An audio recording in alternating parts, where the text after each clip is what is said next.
आप सुन रहे हैं कहानी द लास्ट हाउस। लेखक हैं आदित्य करहड़े और आवाज दी है रौनक ने। मैंने मां से कहा था कि उस घर में कुछ है, पर मां ने मेरी बात नहीं मानी।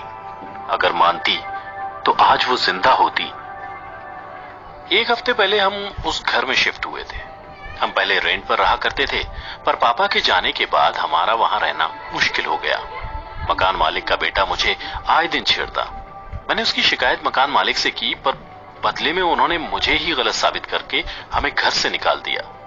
पापा की मौत के बाद जो इंश्योरेंस के पैसे हमें मिले थे, उसमें मां ने कुछ कर्ज के पैसे जोड़कर वो घर लिया था। हमें यकीन नहीं हो रहा था कि इतने कम पैसों में हमें इतना अच्छा घर कैसे मिल गया। पर मां ने कहा, भगवान अच्छों के साथ अच्छा ही करता है।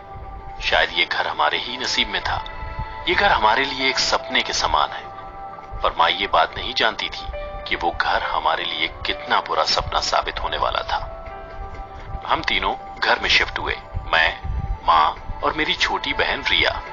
रिया मुझसे 3 साल छोटी थी। वो उस घर में हमारी पहली रात थी। हम सब अपने कमरों में सो रहे थे। रात के 3 बज रहे थे।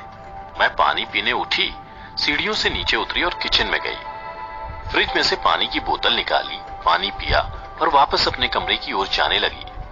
काफी सन्नाटा था उस वक्त, इतना कि अगर सुई भी जमीन पर गिरे तो सुनाई दे। मैं सीढ़ियों से ऊपर की तरफ जा रही थी कि तभी मुझे हॉल में से कुछ आवाज सुनाई दी। मैं हॉल में गई तो वहां कुछ नहीं था। तभी मैंने देखा कि हॉल की घड़ी के कांटे उल्टे घूम रहे थे। मैं धीरे धीरे घड़ी की ओर बढ़ी और उसे हाथ में लेकर उसे ठीक करके पुनः दीवार पर टांग दिया। उसके बाद मैं सोने चली गई। अगले दिन जब मैं रिया को कॉलेज छोड़कर वापस आ रही थी, तब मुझे हमारी घर की कुछ दूरी पर रहने वाली चाची ने आवाज दी, ए सुनो। जी चाची। तुम उस कॉर्नर वाले घर में रहती हो ना? हाँ, क्यों? दाद देनी पड़ेगी तुम लोगों की। इतना सब हो जाने के बाद भी उस घर में रह रहे हो? इतना सब मतलब? यानी कि तुम लोगों को उस घर के डीलर ने कुछ नहीं बताया? आप किस बारे में बात कर रही हैं चाची? अरे वो घर शैतानी है। वहां आज तक जो भी परिवार रहने गया, जिंदा नहीं बचा है। वो घर, उसमें सभी रहने वालों को मार देता है। मैं तो तुम्हारी भलाई के लिए कह रही हूं। छोड़ दो घर और कहीं और चले जाओ। पड़ोसी धर्म के नाते तुम्हें आगाह करना मेरा काम था, बाकी तुम्हारी मर्जी। चाची की बात सुन मैं डर गई। तेजी से घर में गई। घर आते ही मैं मां को ढूंढने लगी। वो मुझे कहीं नहीं दिखी। जैसे ही मैं बाथरूम में गई तो देखा कि मां अपना मुंह पानी से भरे बाल्टी में डुबोकर खुद को सांस लेने से रोक रही थी। मैं तुरंत मां की तरफ भागी, उनका मुंह पानी से बाहर निकाला। बाहर निकालते ही मैंने देखा कि मां का चेहरा जल रहा था, मानो किसी ने उन पर एसिड फेंक दिया हो। तभी पीछे से आवाज आई, प्रिया। मैंने पीछे मुड़कर देखा तो वहां मां खड़ी थी। बड़े आराम से मां ने पूछा, क्या हुआ प्रिया? मानो कुछ हुआ ही ना हो। मैंने फौरन आगे देखा तो वहां कोई नहीं था। मुझे लगा शायद वो मेरा वहम था, इसलिए फिर मैं खाना खाकर जॉब पर चली गई। शाम को रिया को कॉलेज से पिक किया और घर लौट रही थी। रास्ते में मुझे वो चाची दोबारा दिखी। बड़ी अजीब नजरों से वो मुझे देख रही थी। घर पहुंचकर हाथ पैर धोए और अपने कमरे में चली गई। मैं लैपटॉप पर अपना काम कर रही थी कि अचानक मेरे कपबोर्ड से कुछ आवाजें आने लगी। टक टक टक टक टक, मानो घड़ी का कांटा जिस प्रकार घूमते वक्त आवाज करता हो उस प्रकार। मैं उठी और धीरे धीरे कपबोर्ड की तरफ बढ़ी। मैं जैसे जैसे उसके नजदीक जाते गई वो आवाज और तेज होती गई। मेरे दिल की धड़कनें भी उसके साथ तेज होती गईं। मैंने फौरन कपबोर्ड का दरवाजा खोला, पर अंदर कुछ नहीं था। मगर मैं जैसे ही दरवाजा लगाने वाली थी, वो अपने आप जोर से बंद हो गया। मैं डर कर पीछे गिर गई। तभी किसी ने मेरे बालों को पकड़कर मुझे बेड के नीचे खींचने की कोशिश की। मैं जोर से चिल्लाई। मेरी आवाज सुन मां और रिया भागते हुए कमरे में आए और मुझे जोर से थप्पड़ मारी। मेरी आंख खुली तो देखा कि मैं एक सपना देख रही थी। क्या हुआ? क्यों चिल्ला रही थी? कोई डरावना सपना देखा क्या? अरे, रिया बोली, अरे ऐसा क्या देख लिया? कुछ नहीं, बस एक डरावना सपना था। मां बोली, ठीक है चलो खाना बन चुका है, आके खा लो। जी आप चलिए, मैं आती हूँ। रिया और माँ खाना खाने चले गए। फिर मैं कुछ देर बाद खाना खा के अपने कमरे में सोने चली गई। तभी वहां माँ आई। क्या हुआ प्रिया, मैं देख रही हूँ तुम सुबह से काफी परेशान लग रही हो। क्या हुआ, कुछ परेशानी है क्या? वो लड़का अभी भी तुम्हें तंग कर रहा है? नहीं माँ, ऐसा कुछ नहीं है। वो दरअसल मैंने माँ को उस रात सब कुछ बता दिया, घड़ी के उल्टा घूमने से लेकर मेरे सपने तक। वो तुम्हारा वहम होगा बेटा, स्ट्रेस की वजह से ऐसा होता है।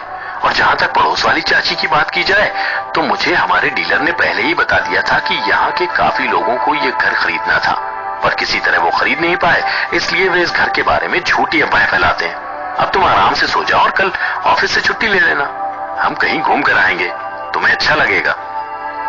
ठीक है माँ।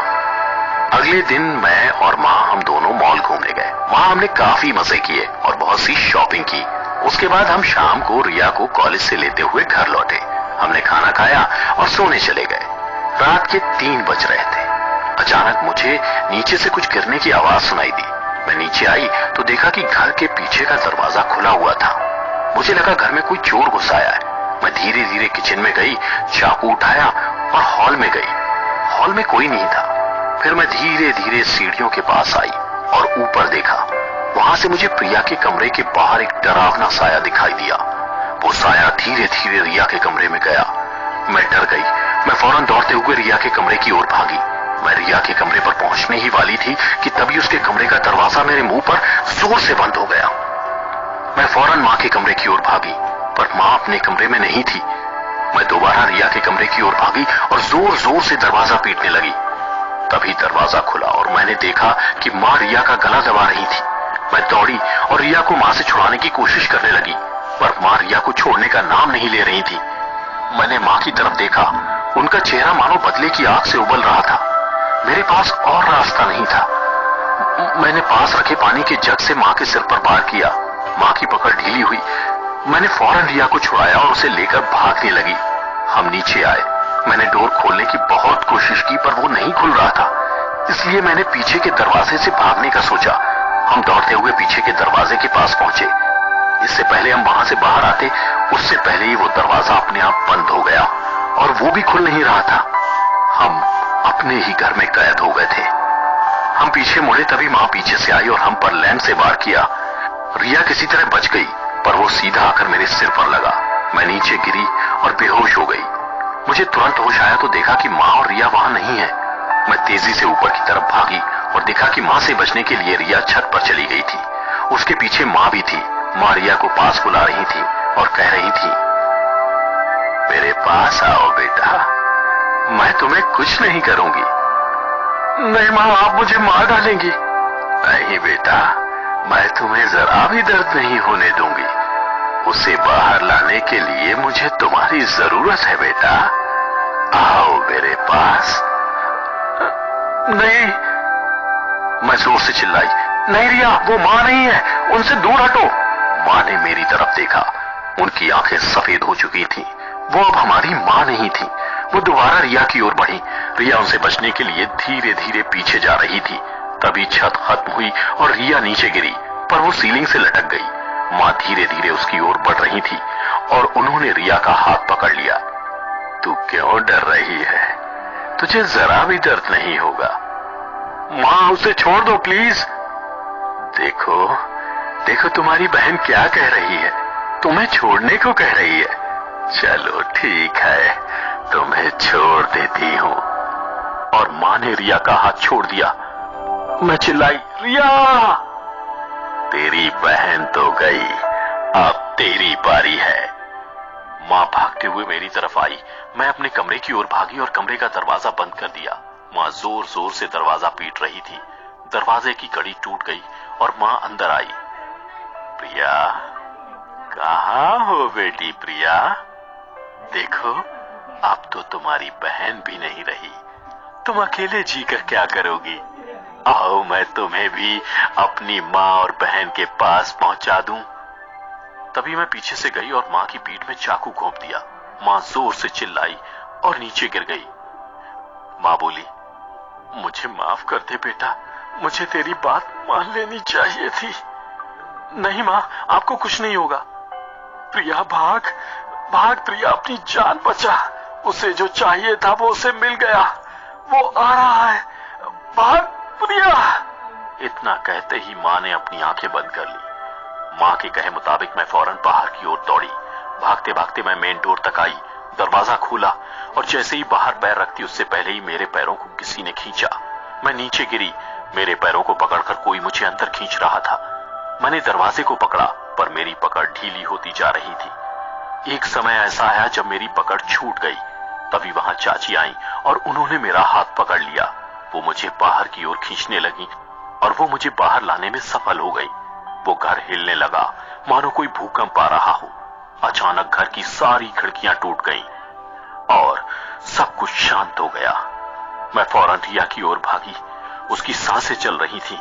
मैंने उसे उठाया और हॉस्पिटल ले गई। कुछ अंदरूनी चोटों की वजह से वो अभी भी होश में नहीं आई है, पर वो अब ठीक है और खतरे से बाहर है। हमें कभी पता नहीं चला कि उस घर में आखिर हुआ क्या। पुलिस जब मां की लाश ढूंढने गई तो उन्हें वो कहीं नहीं मिली। रिपोर्टर बोला, कहानी तो काफी अच्छी थी, पर मुझे नहीं लगता कि उस घर में कोई भूत या आत्मा है, क्योंकि अगर उस घर में कुछ होता तो उन पुलिस वालों को कुछ क्यों नहीं हुआ। ये कोई कहानी नहीं है सर, मैं सच कह रही हूँ, उस घर में शैतान है। आप झूठ कह रही हैं। सच तो यह है कि आपने ही अपनी मां को मारा है। नहीं, मैंने उन्हें नहीं मारा, ये सब उस घर ने किया है। अच्छा, तो ये सब उस घर ने किया है? तो चलिए मेरे साथ अभी इसी वक्त। मैं आपको साबित करके दिखाऊंगा कि उस घर में कोई शैतान नहीं है और आप ही कातिल हैं। नहीं, मैं उस घर में दोबारा नहीं जाऊंगी। आपको अंदर आने की कोई जरूरत नहीं है, अंदर सिर्फ मैं जाऊंगा, आप तो बस मेरे साथ चलिए। देखिए सर, उस घर में जाना खतरे से खाली नहीं है। आप मेरे साथ वहां चल रही हैं और ये मेरा फाइनल डिसीजन है, अन्यथा आप ये कबूल कर लीजिए कि आपने ही मां को मारा है और अपनी बहन को भी मारने की जानलेवा कोशिश की है।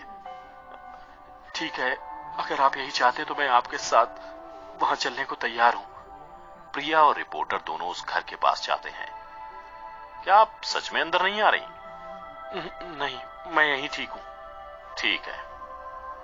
रिपोर्टर घर की दहलीज पार करता है और पीछे पलटकर कहता है, देखा, यहां पर कोई नहीं है। तभी रिपोर्टर के पैरों को पकड़कर उसे कोई अंदर खींचता है और दरवाजा अपने आप जोर से बंद होता है। प्रिया चिल्लाते हुए वहां से भाग जाती है।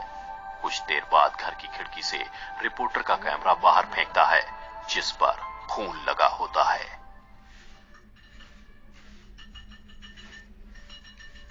नमस्कार, प्रतिलिपि एफएम पर आप सुन रहे हैं ज़ेन द